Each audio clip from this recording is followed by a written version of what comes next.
1 सितंबर 2024 से income tax में notice जारी करने की प्रोविज़न को बदल दिया गया है। आपके लिए ये प्रोविज़न जानना बहुत ज़रूरी है ताकि आप किसी मुसीबत में ना फंसें। तो आप यदि इनकम टैक्स की प्रोविज़न को अच्छे से समझ पाएंगे तो ही आप इनकम टैक्स की कंप्लायंस कर पाएंगे। इसलिए आप इस वीडियो को अंत तक ज़रूर देखें ताकि आप समझ पाएँ कि कौन से नए बदलाव किए गए हैं और अब इनकम टैक्स ऑफिसर कब तक आपको नोटिस जारी कर सकता है, किन केस में नोटिस जारी कर सकता है। तो इसके लिए हम इस वीडियो में डिटेल में डिस्कशन करेंगे। CA Satbir Singh YouTube channel पे आपका स्वागत है। इनकम टैक्स की कंप्लायंस करना दिन ब दिन मुश्किल होता जा रहा है क्योंकि इनकम टैक्स की प्रोविज़न बदल रही है और टेक्नोलॉजी में भी बदलाव हो रहा है। इसलिए आप हमारे YouTube चैनल को सब्सक्राइब कर लें ताकि आपको इनकम टैक्स के अपडेट मिलते रहें और आप हमें टेलीग्राम चैनल और WhatsApp channel CA Satbir Singh टैक्सील पे भी सब्सक्राइब कर लें। लिंक वीडियो की डिस्क्रिप्शन में भी दिया गया है, कमेंट में पिन किया गया है ताकि आपको इनकम टैक्स के रेगुलर अपडेट आपके मोबाइल पे ही मिलते रहें। 1 सितंबर 2024 से इनकम टैक्स का नोटिस जारी करने के लिए जो टाइम लिमिट है उसे बदल दिया गया है। तो अब इनकम टैक्स का नोटिस जारी करने से पहले इनकम टैक्स ऑफिसर आपसे पूछेगा, आपको एक अपॉर्चुनिटी देगा हियरिंग की कि आपकी इनकम जो स्केप हो गई है टैक्स से, उस पर टैक्स क्यों ना लगाया जाए। तो इसके लिए डिफरेंट टाइम लिमिट है जिसके लिए कि मैंने डिटेल में वीडियो बनाई है। इसका लिंक है top right hand side corner में दिया गया है जिसे आप रेफ़र कर सकते हैं, जिसमें कि हमने एग्जांपल के साथ समझाया है कि अब जो टाइम लिमिट है नोटिस जारी करने के लिए वो सेक्शन 148 के अंतर्गत और सेक्शन 148A के अंतर्गत वो डिफरेंट रहेगा और आपको इसे कैसे कैलकुलेट करना है। तो आप इस वीडियो को रेफ़र कीजिए। इसमें हम इससे आगे की जो प्रोविज़न है वो डिस्कस करेंगे जो कि गवर्नमेंट ने चेंज की है। तो 1 सितंबर 2024 से पहले इनकम टैक्स में प्रोविज़न थी कि इनकम टैक्स ऑफिसर 3 साल के बाद भी असेसमेंट ईयर के ख़त्म होने के बाद नोटिस जारी कर सकता था। लेकिन इस केस में देखा जाता था कि जो एसेट आपने एक्वायर किया है या फिर जो एक्सपेंडिचर आपने इनकर किया है किसी ट्रांजैक्शन के लिए या इवेंट के लिए, या फिर आपने कोई बुक्स ऑफ अकाउंट में एंट्री की है जहाँ पे कि इनकम जो स्केप होगी असेसमेंट से वो 50 लाख रुपए या फिर उससे ज़्यादा है। तो यहाँ पे 3 ही केस देखे जाते थे, एक तो था एसेट, दूसरा था एक्सपेंडिचर और तीसरा था एंट्री जो बुक्स ऑफ अकाउंट में होती थी। यदि इनकी वैल्यू 50 लाख है उससे ज़्यादा है तो उस केस में 3 साल के बाद भी इनकम टैक्स ऑफिसर आपको नोटिस जारी कर सकता था रेलेवेंट असेसमेंट ईयर के ख़त्म होने के बाद, और ये नोटिस 10 साल तक कभी भी जारी किया जा सकता था रेलेवेंट असेसमेंट ईयर के ख़त्म हो जाने के बाद। अब इसमें गवर्नमेंट ने बदलाव किया है। अब सरकार ने बदलाव किया है कि यदि इनकम टैक्स ऑफिसर के पास कोई एविडेंस है जिससे कि ये पता चले कि टैक्स पेयर ने कोई एसेट एक्वायर किया है या फिर कोई एक्सपेंडिचर किया है या फिर कोई ट्रांजैक्शन की है या फिर कोई एंट्री की है जिससे कि ये पता चले कि उसकी जो इनकम है वो टैक्स से बच गई है 50 लाख रुपए या फिर उससे ज़्यादा, तो उस केस में इनकम टैक्स ऑफिसर 3 साल 3 महीने के ख़त्म होने के बाद रेलेवेंट असेसमेंट ईयर के नोटिस जारी कर सकता है। और ये नोटिस जारी किया जा सकता है 5 साल 3 महीने तक कभी भी रेलेवेंट असेसमेंट ईयर के ख़त्म हो जाने के बाद। तो चलिए हम इसे एक एग्जांपल के साथ समझ लेते हैं। मान लीजिए कोई व्यक्ति है जो कि एफडी कराता है बैंक में फाइनेंशियल 23-24 में 15 लाख रुपए की। इसके अलावा उसने मैरिज पे एक्सपेंडिचर किया है जो कि 20 लाख का है। इसके अलावा उसने मिस्टर एक्स को गिफ्ट दी है जो कि 10 लाख की है। इसके अलावा उसने अपनी बुक्स ऑफ अकाउंट में एंट्री की है जिससे कि पता लगता है कि उसने लोन भी दिया है मिस्टर वाई को 6 लाख रुपए का।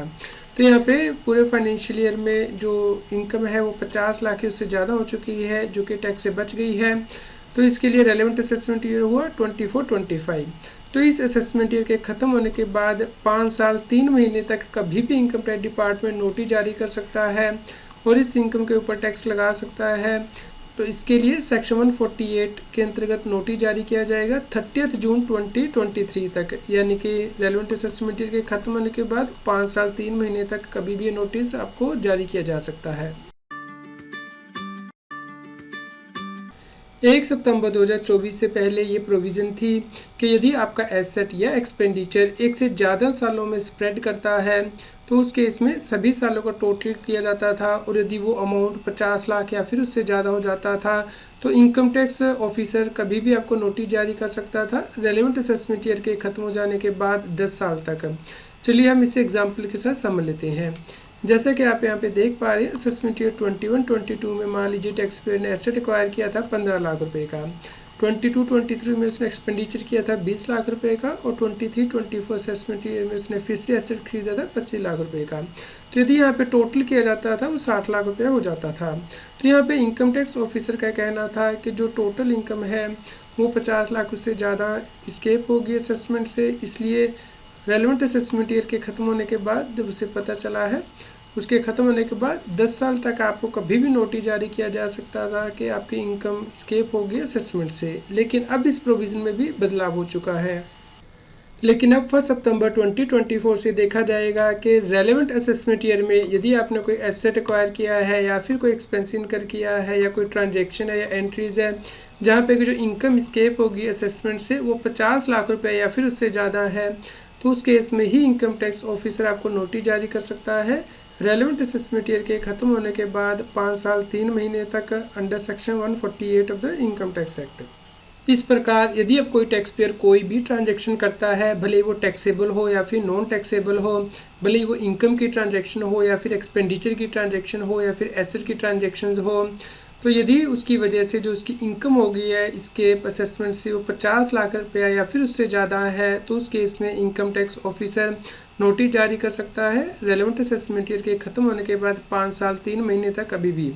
इसी प्रकार यदि कोई टैक्स पेयर एंट्री करता है, भले ही एंट्री उसकी बुक्स ऑफ अकाउंट में हो या किसी थर्ड पार्टी की बुक्स ऑफ अकाउंट में, इनकम टैक्स ऑफिसर को कोई एंट्री मिलती है जिससे कि पता चलता है कि टैक्स पेयर की जो इनकम है वो स्केप होगी असेसमेंट से 50 लाख रुपये उससे ज़्यादा, तो उस केस में भी income tax officer tax payer की असेसमेंट कर सकता है रेलेवेंट असेसमेंट ईयर के ख़त्म होने के बाद 5 साल 3 महीने तक कभी भी। तो आपको इन प्रोविज़न को ध्यान में रखना है कि अभी ये प्रोविज़न जो है 1 सितंबर 2024 से चेंज हो चुके हैं इनकम टैक्स में। इसके अलावा इनकम टैक्स एक्ट के अंतर्गत पहले आपको नोटिस जारी किया जाएगा इनकम टैक्स डिपार्टमेंट के द्वारा सेक्शन 148A के अंतर्गत कि आपकी इनकम जो है वो असेस की जाएगी, जिसका कि आप जवाब दे सकते हैं। तो यदि आप इसका जवाब दे देते हैं और इनकम टैक्स ऑफिसर सेटिस्फाई हो जाता है तो आपकी जो असेसमेंट है वो ड्रॉप भी कर सकता है। इसके अलावा एक और इम्पोर्टेंट बदलाव किया गया है कि आपकी असेसमेंट करने से पहले इनकम टैक्स ऑफिसर को अप्रूवल लेनी होती थी। पहले जो अप्रूवल प्रिंसिपल चीफ कमिश्नर या फिर प्रिंसिपल डायरेक्टर जनरल टैक्स से लेनी होती थी, अब उसे ख़त्म कर दिया गया है। अब एडिशनल कमिश्नर या फिर एडिशनल डायरेक्टर या जॉइंट कमिश्नर या जॉइंट डायरेक्टर की अप्रूवल के बाद भी इनकम टैक्स ऑफिसर आपकी असेसमेंट कर सकता है। तो अब जो अप्रूवल का प्रोसीजर है वो भी चेंज हुआ है। उम्मीद करते हैं कि आपके लिए न्यूज़ यूज़फुल रही होगी। यदि आपका कोई क्वेश्चन हो तो आप वीडियो के नीचे कमेंट करके ज़रूर बताएं। कृपया लाइक करें और शेयर करें ताकि सभी लोगों तक ये जानकारी पहुंच पाए और वो इनकम टैक्स की कॉम्प्लायंस कर पाएँ। आपको असेसमेंट ईयर 24-25 की ITR कैसे फाइल करनी है, इसके लिए CS Satbir Singh YouTube channel पे प्लेलिस्ट में जाके आप प्लेलिस्ट दे सकते हैं ITR फाइलिंग से रिलेटेड, जिसपे कि हमने 50+ वीडियो कवर की हैं ITR फाइलिंग से रिलेटेड, और वीडियोस में जाके लेटेस्ट वीडियो देख सकते हैं। तो आप इन सभी वीडियोस को देखिए, लाइक कीजिए, शेयर कीजिए ताकि सभी लोगों तक ये जानकारी पहुंच पाए और वो इनकम टैक्स की कॉम्प्लायंस कर पाएँ। रेगुलर टैक्स अपडेट के लिए इस चैनल को सब्सक्राइब करें। आप हमें Telegram app CS Satbir Singh टैक्सिल पर ज्वाइन कर सकते हैं ताकि आप GST और इनकम टैक्स के रेगुलर अपडेट अपने मोबाइल पर ही प्राप्त कर सकें।